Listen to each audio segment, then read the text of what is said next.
warahmatullahi wabarakatuh. Selamat pagi, salam sejahtera bagi kita semua. Yang terhormat Bapak Ibu dosen, serta teman-teman yang saya sayangi.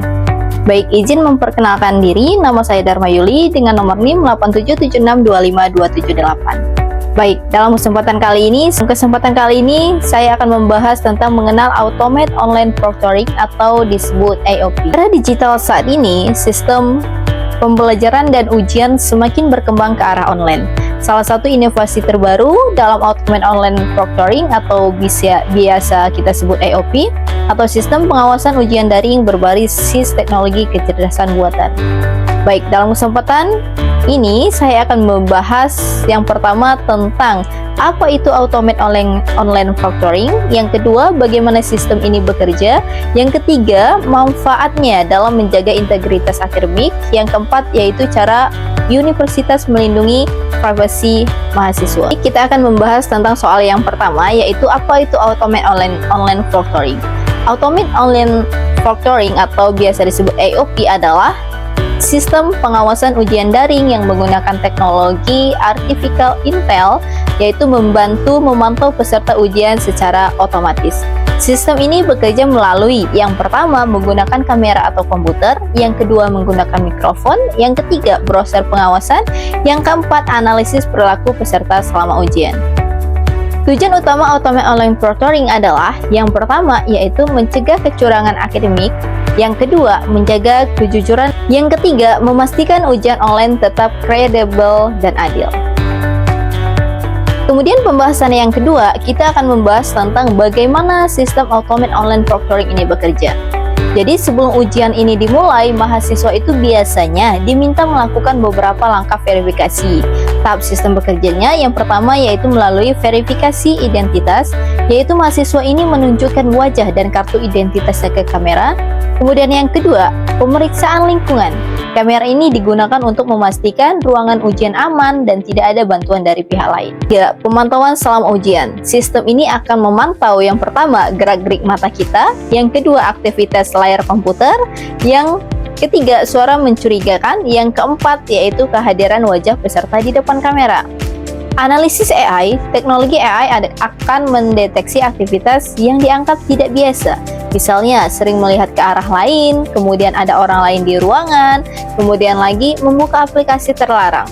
Namun penting dipahami, AI ini tidak langsung menyatakan mahasiswa ini curang. Hasil analisis tetap diperiksa kembali oleh pengawas manusia ataupun dosen. Kemudian pembahasan yang ketiga atau soal yang ketiga yaitu tentang manfaat Automate Online Proctoring ini dalam menjaga integritas akademik.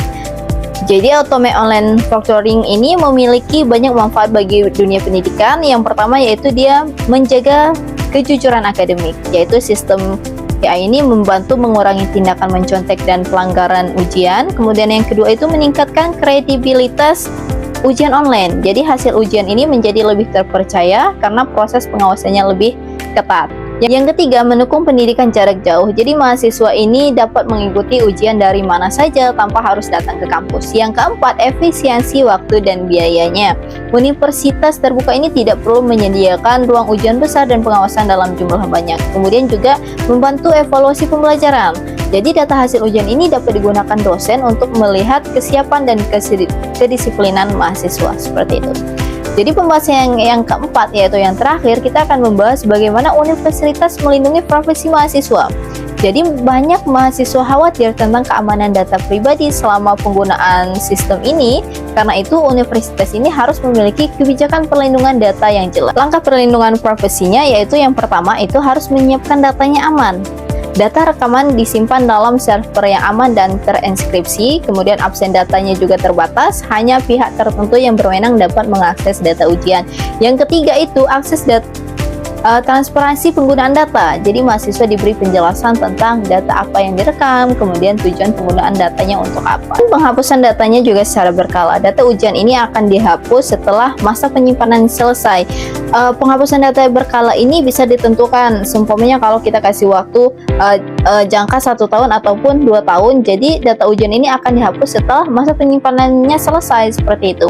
Kemudian yang kelima, pendampingan data sosialisasi. Jadi universitas ini menyediakan pelatihan dan simulasi agar mahasiswa memahami sistemnya dengan baik. Jadi teknologi itu harus digunakan secara adil dan manusiawi. Karena itu, penerapan automated online proctoring harus tetap memperhatikan kenyamanan dan hak privasi mahasiswa. Kesimpulan dari saya, automated online proctoring ini merupakan inovasi penting dalam pendidikan digital. Sistem ini membantu menjaga integritas akademik dan membuat ujian daring menjadi lebih terpercaya.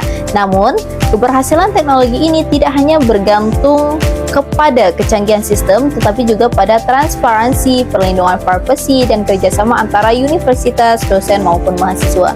Baik, mari bersama-sama kita membangun budaya akademik yang jujur, adil, dan bertanggung jawab di era digital. Terima kasih telah menyaksikan video ini. Saya akhiri. Wabillahi taufiq wal hidayah. Wassalamualaikum warahmatullahi wabarakatuh.